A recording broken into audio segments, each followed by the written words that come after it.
The Israeli government has killed 37 people in their defense against homes and mosques in Gaza.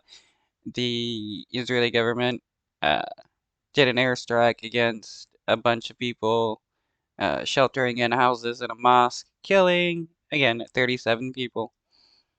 Locals digging through the rubble of a residential building in Deir al-Balah. It was leveled by an Israeli airstrike. In all, 3 residential buildings and a mosque were hit. Palestinian medical sources say more than 30 people were killed, including women and children.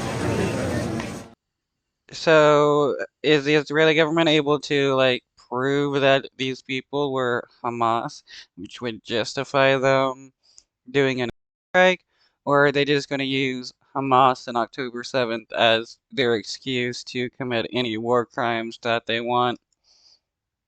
On Monday, more displaced Palestinians were on the move. This material was released by the Palestinian Red Crescent Society and shows families leaving the Al Amal hospital in Khan Yunis to head further south as the fighting gets ever closer. There are now fears Israel's offensive is about to move towards Rafah, at the very southern end of the Gaza Strip. For weeks, it has been filling up with civilians. Over half the enclave's population is now sheltering there. There is nowhere else. More than likely, yeah, that's where the Israeli government is going to end up. They've been basically marching from one side to the other, just killing as many people as they can and bombing as many buildings as they can. Again, there's what, like 80% of the infrastructure destroyed, millions of people starving and displaced, while 25,000, probably 30,000 civilians now that have been killed. For civilians to shelter. In recent days, thousands of Palestinians have continued to flee to the south, which is already hosting over half the Gaza's population of some 2.3 million people. Most are living in makeshift structures, tents, or out in the open. Rafah is a pressure cooker of despair, and we fear for what comes next. If these people decided to start defending themselves against the Israeli government, they would honestly be justified defending themselves, and it would be legit self-defense because the Israeli government is killing innocent civilians.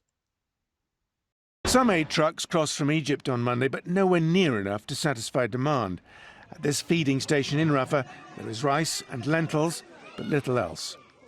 Those living off it hear talk of a ceasefire and hope it will allow them to go home and for life to improve. These people are starving, barely getting any food, while the Israeli government and their officials are living fat and happy, eating whatever they want, and they're being helped by the United States.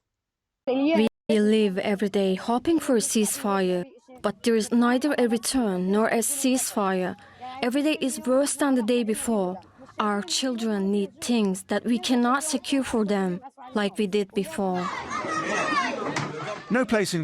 And what happened to the right wing in the United States that claim to care about the lives of children? Here, millions of kids are starving, thousands are being killed, millions displaced, hundreds of thousands injured, yet the right wing doesn't care about them. So that's something interesting in my opinion. Gaza is entirely safe, but Rafah has been safer than most. But unless there is a ceasefire,